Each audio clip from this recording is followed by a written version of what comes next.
ఇవాళ TDP parliamentary party సమావేశం కానుంది. ఉండవల్లి నివాసంలో చంద్రబాబు అధ్యక్షతన ఈ మీటింగ్ జరగనుంది. పార్టీ ఎంపీలతో సీఎం చంద్రబాబు భేటీ కానున్నారు. కేంద్రం నుంచి రాష్ట్రానికి కావాల్సిన నిధులు, ఇతర అంశాలపై చర్చించనున్నారు. పార్లమెంటులో అనుసరించాల్సిన అంశాలపై ఎంపీలకు దిశానిర్దేశం చేయనున్నారు చంద్రబాబు.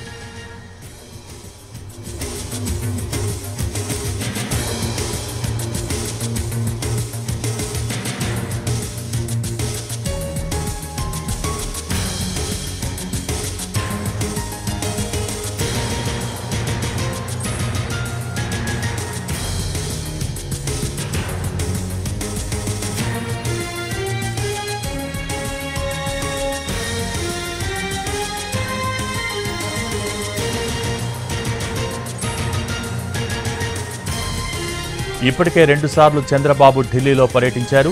కేంద్రానికి ఇచ్చిన వినతులపై ఫాలో అప్ చేసేలా ప్రణాళిక సిద్ధం చేసుకోనుంది టీడీపీ. ఇక మరోవైపు ఢిల్లీలో ధర్నాకు జగన్ సిద్ధపడుతున్నందున కౌంటర్స్ను రెడీ చేసుకునే అంశంపై టీడీపీ కసరత్తు చేస్తోంది. జగన్ హయాంలో జరిగిన అరాచకాలను జాతీయ స్థాయిలో ఎండగట్టాలని భావిస్తోంది. టీడీపీ పార్లమెంటరీ పార్టీ భేటీకి మంత్రులకు ఆహ్వానం పంపించారు.